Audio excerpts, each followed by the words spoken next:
कविताएं जो भीड़ की तरफ बोलने लगती है।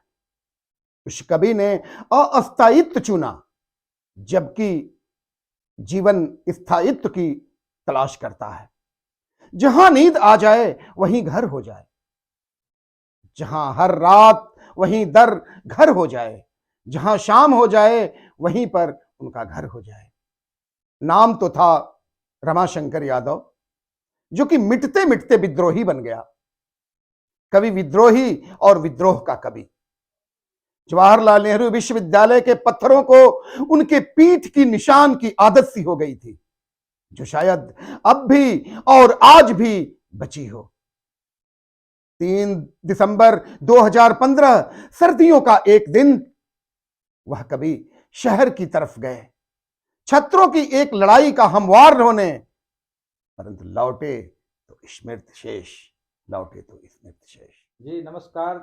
मैं हिम्मत सिंह दिल्ली के छावला इलाके में है। दक्षिण दिल्ली में का एक बहुत महत्वपूर्ण स्थान है और बीएसएफ का यहाँ एक कैंप है, बहुत बड़ा कैंप है।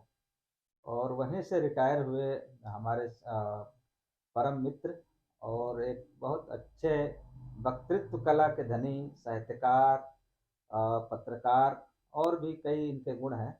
और सबसे बड़ी बात यह है कि इन तमाम गुणों के बाद भी एक गवई जो ठेठ जो एक कहिए कि कला होती है, एक समझ होती है, वो भी इनके पास है।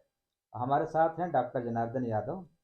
डॉक्टर जनार्दन यादव के साथ मिलने का कारण एक सबसे महत्वपूर्ण है कि आज 3 दिसंबर है और 3 दिसंबर को एक विद्रोही कवि, वो नाम से ही विद्रोही थे, उनका नाम भी रमाशंकर विद्रोही के रूप में वो जाने गए, जेएनयू से थे। उनका अवसान दिवस है 2015 को, वो हमसे विदा हुए थे। लेकिन उनकी कविताएं और उनकी रचनाएं हमारे साथ हैं।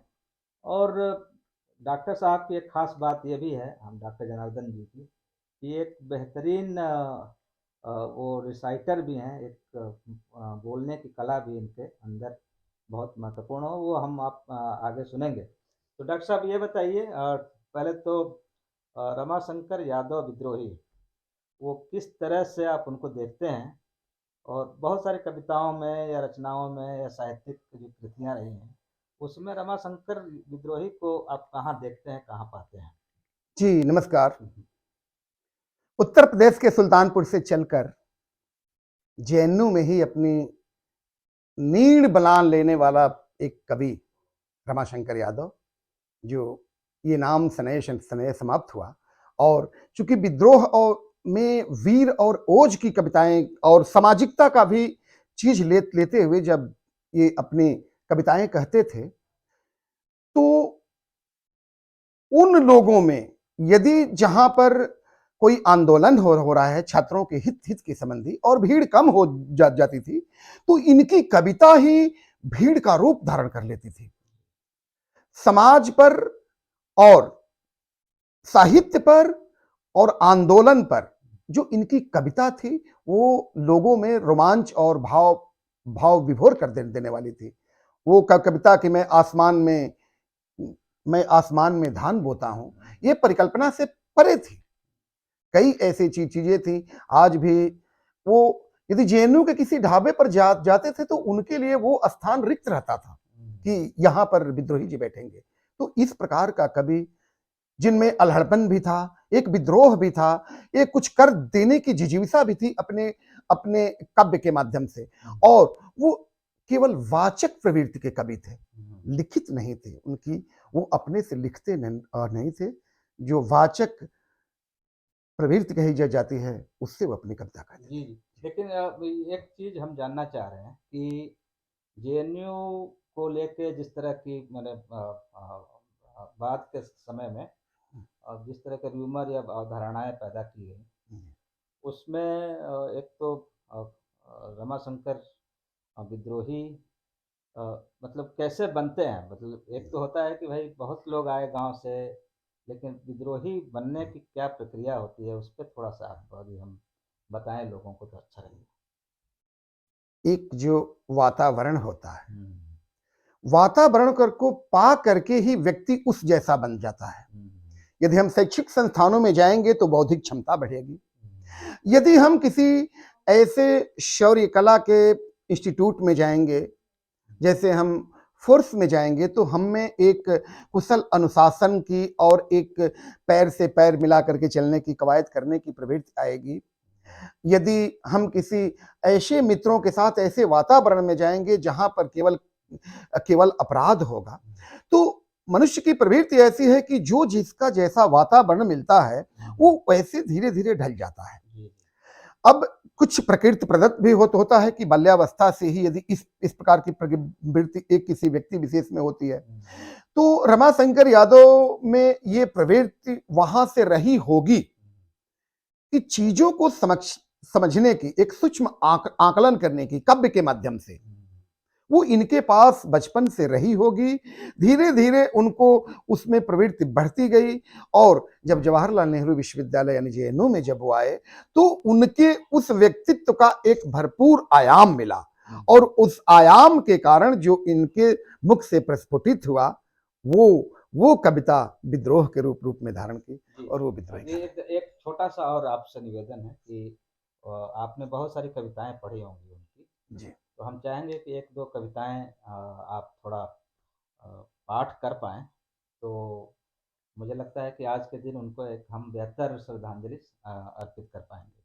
तो कोई भी कविता आप उनका सुना। धन्यवाद मेरे अग्रज वरिष्ठ पत्रकार हिम्मत सिंह जी। रमाशंकर यादव विद्रोही जी की एक कविता, गुलामी की अंतिम हदों तक लड़ेंगे। इस जमाने में जिनका जमाना है भाई, उन्हीं के जमाने में रहते हैं हम। उन्हीं की है सहते, उन्हीं की है कहते, उन्हीं की खातिर दिन रात बहते हैं हम। ये उन्हीं का हुक्म है जो मैं कह रहा हूं।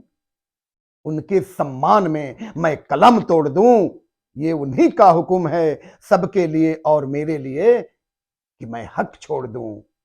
लोग हक छोड़ दें पर मैं क्यों छोड़ दूं। मैं तो हक की लड़ाई का हमवार हूं। मैं तो हक की लड़ाई का हमवार हूं। मैं बताऊं कि मेरी कमर तोड़ दो, मेरा सिर फोड़ दो, किंतु ये ना कहो कि हम छोड़ दो। आपसे कह रहा हूं अपनी तरह, अपनी दिक्कतों को सबसे जिरह कर रहा हूं। मुझको लगता है कि मैं गुनहगार हूं, क्योंकि रहता हूं मैं कैदियों की तरफ, क्योंकि रहता हूं मैं कैदियों की तरफ। मुझको लगता है कि मेरा वतन जेल है। मुझको लगता है कि मेरा वतन जेल है। ये वतन छोड़कर अब कहां जाऊंगा, अब कहां जाऊंगा जब वतन जेल है। जब सभी कैद हैं तब कहां जाऊंगा, जब सभी कैद हैं तब कहां जाऊंगा। मैं तो सब कैदियों से यही कह रहा, आओ उनके हुक्म की उदूली करें। मैं तो सब कैदियों से यही कह रहा, आओ उनके हुक्म की उदूली करें। पर सब पूछते हैं कि वो कौन है और कहां रहता है। मैं बताऊं कि वो जल्लाद है, वो वही है जो कहता है हक छोड़ दो।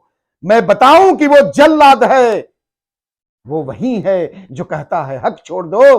तुम यहां से वहां तक कहां देख लो, गांव को देख लो और शहर देख लो, अपना घर देख लो, अपने को देख लो कि इस हक की लड़ाई में तुम किस तरफ हो, इस हक की लड़ाई में तुम किस तरफ हो। आपसे कह रहा हूं अब अपनी तरह कि मैं सताए हुओं की तरफ हूं और जो भी सताए हुए की तरफ है उसको समझता हूं कि वो अपनी तरफ है, पर उनकी तरफ उसके उल्टी तरफ है। उधर उस तरफ आप मत जाइए, जाइए पर अकेले में मत जाइए। ऐसे जाएंगे तो आप फंस जाएंगे, ऐसे जाएंगे तो आप फंस जाएंगे। आइए अब हमारी तरफ आइए, आइए अब हमारी तरफ आइए, आइए इस तरफ की सही राह है और सही चाह है। हम कौन हैं क्या ये भी नहीं ज्ञात है। हम कमेरों की भी क्या कोई जात है। हम कमाने के खाने का परचार लें, अपना परचम लिए अपना मेला लिए आखिरी फैसला के लिए जाएंगे। अपनी महफिल अपना डेरा लिए उधर उस तरफ जालिमों की तरफ, उनसे कहने की गर्दन झुकाए चलो। अब गुनाहों को अपनी कबूलो चलो दोस्तों इस घड़ी के लिए, अब चलो और अभी से चलो इस खुशी के लिए जिसके खातिर लड़ाई ये छेड़ी गई, जो शुरू से अभी तक चली आ रही, जो चली जाएगी अंत से अंत तक। हम गुलामी की अंतिम हदों तक लड़ेंगे, हम गुलामी की अंतिम हदों तक लड़ेंगे। नमस्कार।